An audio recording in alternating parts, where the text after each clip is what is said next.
Hello everyone. In this video I'm going to cover an important topic of Java programming and it is operators. तो इस video में मैं बताने जा रहा हूँ कि जावा प्रोग्रामिंग में कितने टाइप्स के ऑपरेटर्स होते हैं और एक पर्टिकुलर ऑपरेटर का क्या फंक्शन होता है। तो सबसे पहले जावा प्रोग्रामिंग में जो भी ऑपरेटर्स हैं इनको 4 कैटेगरीज में डिवाइड किया गया है और ये 4 कैटेगरीज हैं arithmetic operators, relational operators, assignment operators and logical operators. तो सबसे पहले यहाँ पर हम अर्थमेटिक ऑपरेटर्स डिटेल में देखने जा रहे हैं। उससे पहले मैं यहाँ पर 2 वर्ड्स का मीनिंग क्लियर करना चाहता हूँ। एक है ऑपरेटर और सेकंड ऑपरेंड। तो ऑपरेटर क्या होता है, तो जैसे यहाँ पर हम देख सकते हैं इस टेबल में हमें plus minus multiply divide modulus increment और डिक्रीमेंट ये साइन दिए गए हैं। तो ये सभी साइन ऑपरेटर्स होते हैं और ये ऑपरेटर्स काम करते हैं वैल्यूज पर या फिर जो वेरिएबल्स हम यूज करते हैं उनकी वैल्यूज पर। तो ये वैल्यूज जिन पर ये ऑपरेटर काम करते हैं, वेरिएबल्स जिन पर ये ऑपरेटर काम करते हैं वो ऑपरेंड कहलाते हैं। जैसे कि यहाँ पर सबसे पहले हम देख सकते हैं a प्लस बी दे रखा है, तो यहाँ पर प्लस जो है वो ऑपरेटर है और a एंड b यहाँ पर ऑपरेंड्स है। तो ये यहाँ पर ऑपरेटर और ऑपरेंड्स की मीनिंग है। नेक्स्ट यहाँ पर अर्थमेटिक ऑपरेटर्स हमें यहाँ पर इस टेबल में दे रखे हैं, plus minus multiply divide modulus increment and decrement. तो 1 बाय 1 हम हर एक ऑपरेटर का फंक्शन देखेंगे। तो सबसे पहले यहाँ पर प्लस ऑपरेटर है, तो ये प्लस ऑपरेटर 2 वेरिएबल्स की वैल्यूज को ऐड करेगा। तो यहाँ पर हम देख सकते हैं एग्जाम्पल में 2 वेरिएबल्स कंसीडर किए गए हैं a एंड b और a वेरिएबल की वैल्यू 20 और b वेरिएबल की वैल्यू 30 कंसीडर की है। तो a प्लस b का मतलब है कि वेरिएबल a और वेरिएबल b की वैल्यू का एडिशन, तो 20 प्लस 30 रिजल्ट 50 है। तो ये अर्थमेटिक ऑपरेटर एडिशन यहाँ पे 50 रिजल्ट रिटर्न करेगा। एक और चीज की अर्थमेटिक ऑपरेटर्स जो है वो अपना ऑपरेशन परफॉर्म करने के बाद हमेशा एक वैल्यू रिटर्न करते हैं। तो यहाँ पर प्लस ऑपरेटर इन दोनों ऑपरेंड्स की वैल्यूज का एडिशन करके रिजल्ट रिटर्न करेगा 50। नेक्स्ट है यहाँ पर सब्ट्रैक्शन ऑपरेटर। तो सब्ट्रैक्शन ऑपरेटर जैसे यहाँ पे a माइनस बी के लिए यूज किया जा रहा है, तो यहाँ पे b की वैल्यू को a वेरिएबल की वैल्यू से सब्ट्रैक्ट किया जाएगा और यहाँ पे 20 माइनस 30 परफॉर्म होगा और 20 माइनस 30 रिजल्ट -10 है। तो यहाँ पर ये ऑपरेटर -10 रिजल्ट रिटर्न कर रहा है। नेक्स्ट है मल्टीप्लीकेशन। तो अगर हमें 2 वेरिएबल्स की वैल्यूज का मल्टीप्लीकेशन करना हो तो हम इस मल्टीप्लीकेशन ऑपरेटर का यूज करते हैं और यहाँ पे एग्जाम्पल दे रखा है a इंटू बी, मतलब 20 इंटू 30 रिजल्ट 600। नेक्स्ट है यहाँ पर डिवीजन। तो डिवीजन ऑपरेटर फर्स्ट वेरिएबल की वैल्यू को डिवाइड करता है सेकंड वेरिएबल की वैल्यू से और जो भी क्वोशिएंट होता है वो यहाँ पर रिटर्न करता है। तो जैसे यहाँ पर b अपॉन a यूज किया जा रहा है, तो b की वैल्यू 30 और a की वैल्यू 20, सो 30 अपॉन 20 और 30 को जब हम 20 से डिवाइड करेंगे तो यहाँ रिजल्ट में हमें होल पार्ट जो है वो 1 मिलेगा। डेसिमल पार्ट को यहाँ पर ये स्किप कर देगा क्योंकि a और b दोनों इंटीजर टाइप के हैं, फ्लोटिंग पॉइंट टाइप के नहीं है। तो इस वजह से यहाँ पे जो रिजल्ट है 30 डिवाइड बाई 20, सिर्फ हमें होल पार्ट क्वोशिएंट का 1 मिलेगा, इसलिए यहाँ पे रिजल्ट 1 दे रखा है। तो ये जो डिवीजन ऑपरेटर है ये हम यूज करते हैं जब हमें डिवीजन का क्वोशिएंट रिजल्ट में चाहिए होता है। नेक्स्ट यहाँ पर मॉड्यूलस ऑपरेटर है। मॉड्यूलस ऑपरेटर हम तब यूज करते हैं जब डिवीजन का जो रिमाइंडर है वो हमें चाहिए हो। तो जैसे कि यहाँ पर a मॉड्यूलस b गलत दे रखा है, यहाँ पे होना चाहिए b मॉड्यूलस a और b मॉड्यूलस a का मतलब है कि हम 30 को 20 से डिवाइड कर रहे हैं और जब हम 30 को 20 से डिवाइड कर रहे हैं तो क्वेश्चन में 1 रहेगा, लेकिन जो रिमाइंडर है वहां पर हमें 30 माइनस 20 10 मिलेगा। तो इस तरीके से मॉड्यूलस ऑपरेटर है वो हमेशा डिवीजन का जो भी रिमाइंडर होता है वो रिजल्ट में देता है। तो यहाँ पर 30 डिवाइड बाई 20 में रिमाइंडर में 10 मिलेगा, इसलिए यहाँ पर रिजल्ट में 10 है। नेक्स्ट है इंक्रीमेंट ऑपरेटर। तो यहाँ पे इंक्रीमेंट ऑपरेटर समझाने से पहले मैं यहाँ पे एक चीज और बताना चाहता हूँ कि हमारे पास जो ऑपरेटर्स है ये 2 कैटेगरीज में डिवाइड किए गए हैं based on number of operands, unary and binary. तो जैसे कि हम देख सकते हैं प्रीवियस 5 ऑपरेटर्स में हमारे पास 2 ऑपरेंड्स थे, तो इस वजह से ये सभी ऑपरेटर्स जो है plus minus multiply divide modulus ये सभी बाइनरी ऑपरेटर्स है क्योंकि ये हमेशा 2 वेरिएबल्स पर काम कर रहे हैं, 2 ऑपरेंड्स पे काम कर रहे हैं। तो कोई भी ऑपरेटर जो कि 2 ऑपरेंड्स पर काम करता है वो होता है बाइनरी ऑपरेटर और वो ऑपरेटर जो कि सिंगल ऑपरेंड पे काम करता है वो होता है यूनरी ऑपरेटर। तो यहाँ पर इंक्रीमेंट और डिक्रीमेंट ये 2 यूनरी ऑपरेटर्स है क्योंकि हम देख सकते हैं कि यहाँ पर हमें a प्लस प्लस या फिर प्लस प्लस a मिल रहा है, a माइनस माइनस या फिर माइनस माइनस a मिल रहा है। तो इन एग्जांपल्स में हमारे पास ऑपरेटर के साथ सिंगल ऑपरेंड है, इस वजह से इंक्रीमेंट और डिक्रीमेंट ऑपरेटर्स यूनरी ऑपरेटर्स है। और यूनरी ऑपरेटर इंक्रीमेंट ऑपरेटर जो है इसका फंक्शन है वेरिएबल की वैल्यू में वन का इंक्रीमेंट करना मतलब वन का एडिशन करना।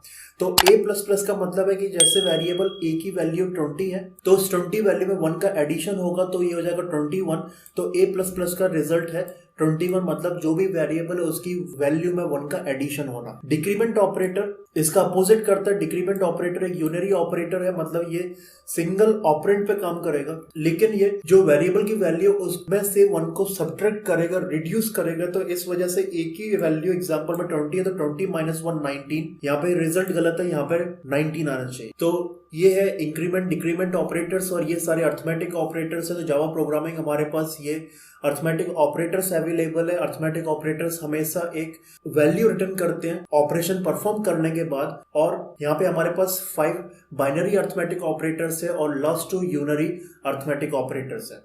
नेक्स्ट हमारे पास है रिलेशनल ऑपरेटर्स।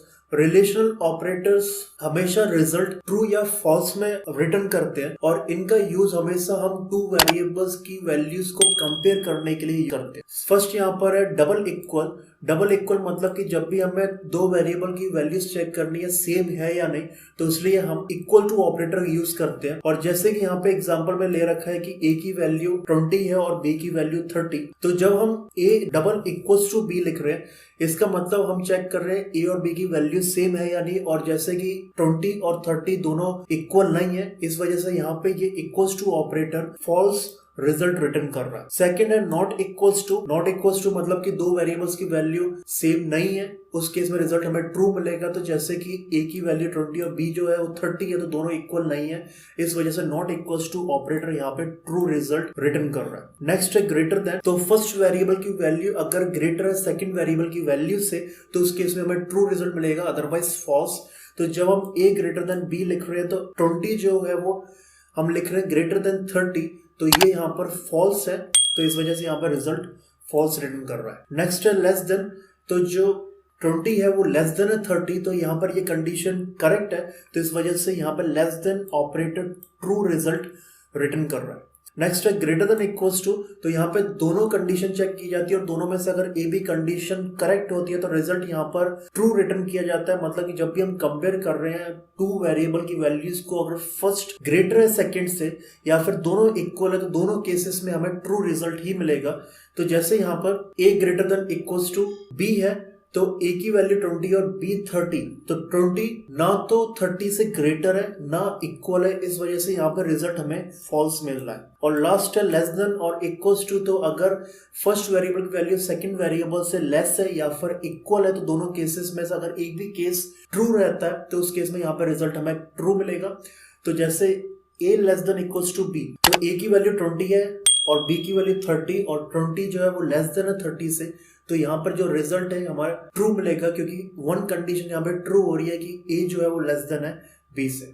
तो ये रिलेशनल ऑपरेटर्स है जावा प्रोग्रामिंग में, और रिलेशनल ऑपरेटर हमेशा 2 वेरिएबल की वैल्यूज को कंपेयर करते हैं और ये हमेशा रिटर्न ट्रू या फॉल्स करते हैं। नेक्स्ट हमारे पास असाइनमेंट ऑपरेटर्स हैं। असाइनमेंट ऑपरेटर में ये होता है कि राइट साइड में जो भी वेरिएबल होता है या फिर जो भी वैल्यूज होती है वो असाइन की जाती हैं लेफ्ट साइड के वेरिएबल को, तो ये होता है असाइनमेंट ऑपरेटर में।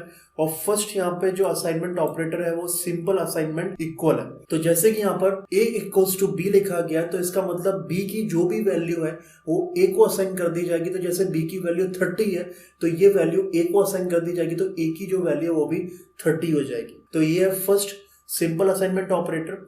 नेक्स्ट है प्लस इक्वल। प्लस इक्वल जैसे कि यहाँ पे लिखा हुआ है a प्लस इक्वल b, इसका मतलब ये है a equals to a plus b, मतलब कि a प्लस इक्वल b में जो b की वैल्यू है वो a की वैल्यू में ऐड करके a में असाइन कर दी जाएगी। तो जैसे कि a की वैल्यू ऑलरेडी 20 है और b की वैल्यू 30 है, तो 30 b की वैल्यू a की वैल्यू में ऐड करेंगे तो 30 प्लस 20 होगा 50 और a में ये 50 वैल्यू असाइन कर दी जाएगी। तो a प्लस इक्वल b का मतलब है a equals to a plus b और रिजल्ट जो है वो a में 50 यहाँ पर आ जाएगा। नेक्स्ट है माइनस इक्वल। माइनस इक्वल का यहाँ पे जो एग्जांपल है a माइनस इक्वल b, मतलब a equals to a minus b, मतलब कि b की वैल्यू को a की वैल्यू से सब्ट्रैक्ट करेंगे और जो रिजल्ट है वो a में असाइन होगा। तो यहाँ पर 20 में से 30 को सब्ट्रैक्ट करेंगे, रिजल्ट आएगा -10 और -10 यहाँ पर a में असाइन होगा तो a की न्यू वैल्यू होगी -10। नेक्स्ट है मल्टीप्लाई इक्वल, और जैसे यहाँ पे एग्जांपल दे रखा है a मल्टीप्लाई इक्वल b, इसका मतलब a equals to a into b। तो यहाँ पर a और b की वैल्यू का मल्टीप्लीकेशन होगा 20 इंटू 30 600, और 600 a को असाइन कर देंगे तो इसलिए यहाँ पर रिजल्ट हमें 600 दिया हुआ। नेक्स्ट है यहाँ पर डिवाइड इक्वल। डिवाइड इक्वल का मतलब a डिवाइड इक्वल b, मतलब कि ये हो जाएगा a डिवाइडेड बाय b, और जो रिजल्ट है वो a में असाइन होगा। तो जैसे कि a की वैल्यू 20 है तो जब हम 20 को 30 से डिवाइड करेंगे तो जो क्वेश्चन का जो होल पार्ट है वो हमें 0 मिलेगा, और ये 0 वैल्यू a को असाइन कर दी जाएगी, तो यहाँ पे जो a की वैल्यू है वो 0 रहेगी। नेक्स्ट है modulus equal. a modulus equal b का मतलब है a equals to a modulus b, मतलब कि a की वैल्यू 20 को b की वैल्यू 30 से डिवाइड करेंगे, और यहाँ पे जो भी रिमाइंडर आएगा 20 वो a को असाइन कर देंगे, इसलिए यहाँ पे जो रिजल्ट है वो 20 दे रखा है। तो ये यहाँ पर असाइनमेंट ऑपरेटर्स है, और असाइनमेंट ऑपरेटर्स का फंक्शन ये है कि राइट साइड में ऑपरेशन को परफॉर्म करना और जो भी रिजल्ट है वो लेफ्ट साइड के वेरिएबल को असाइन कर देना है। नेक्स्ट यहाँ पर लास्ट लॉजिकल ऑपरेटर्स है। जावा प्रोग्रामिंग में 3 लॉजिकल ऑपरेटर्स हैं, लॉजिकल एंड, लॉजिकल और एंड लॉजिकल नॉट।